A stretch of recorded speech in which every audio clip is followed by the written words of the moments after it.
मेरे प्रिय, सुबह तुम जैसे ही सोकर उठे, मैं तुम्हारे बिस्तर के पास ही खड़ा था। मुझे लगा कि तुम मुझसे कुछ बात करोगे। तुम कल या पिछले हफ्ते हुई किसी बात या घटना के लिए मुझे धन्यवाद कहोगे, लेकिन तुम फटाफट तैयार होकर चाय पीने चले गए और मेरी तरफ देखा भी नहीं।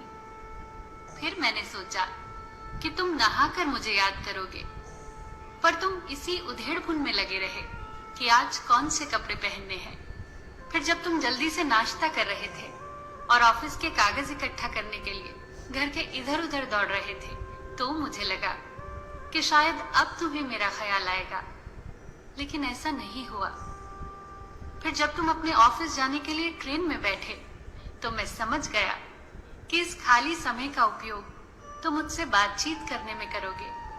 पर तुमने थोड़ी देर पेपर पढ़ा और फिर खेलने लग गए अपने मोबाइल में, और मैं खड़ा का खड़ा ही रह गया।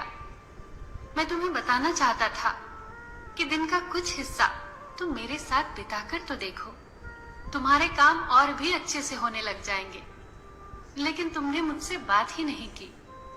एक मौका ऐसा भी आया जब तुम बिल्कुल खाली बैठे थे, कुर्सी पर पूरे 15 मिनट तुम यूं ही बैठे रहे, लेकिन तब भी तुम्हें मेरा ध्यान नहीं आया। दोपहर के खाने के समय जब तुम इधर उधर देख रहे थे, तो मुझे लगा कि तुम खाना खाने से पहले एक पल के लिए ही सही मेरे बारे में जरूर सोचोगे, लेकिन ऐसा नहीं हुआ। दिन का अब भी काफी समय बचा था। मुझे लगा शायद इस बचे हुए समय में हमारी बातचीत हो जाएगी, लेकिन घर पहुंचने के बाद तुम रोजमर्रा के कामों में व्यस्त हो गए। जब वे काम निमट गए तो तुमने टीवी खोल ली और घंटों टीवी देखते रहे। देर रात थककर तुम बिस्तर पर आ लेटे। तुमने अपनी पत्नी और बच्चों को शुभ रात्रि कहा और चुपचाप चादर ओढ़कर सो गए। मेरा बड़ा मन था कि मैं भी तुम्हारी दिनचर्या का हिस्सा बनूं, तुम्हारे साथ कुछ वक्त बिताऊं, तुम्हारी कुछ सुनूं, तुम्हें कुछ सुनाऊं, कुछ मार्गदर्शन करूं तुम्हारा, ताकि तुम्हें समझ आए कि तुम किस लिए इस धरती पर आए हो और किन कामों में उलझ गए हो। लेकिन तुम्हें समय ही नहीं मिला और मैं मन मारकर ही रह गया। मैं तुम्हें बहुत प्रेम करता हूँ।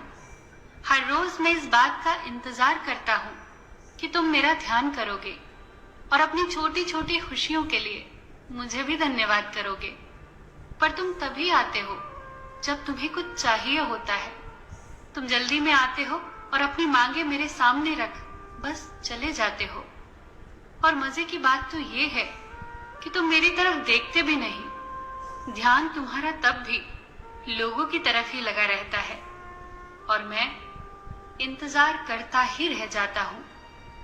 खैर, कोई बात नहीं, हो सकता है कल तुम्हें मेरी याद आ जाए, ऐसा मुझे विश्वास है और मुझे तुम में आस्था है।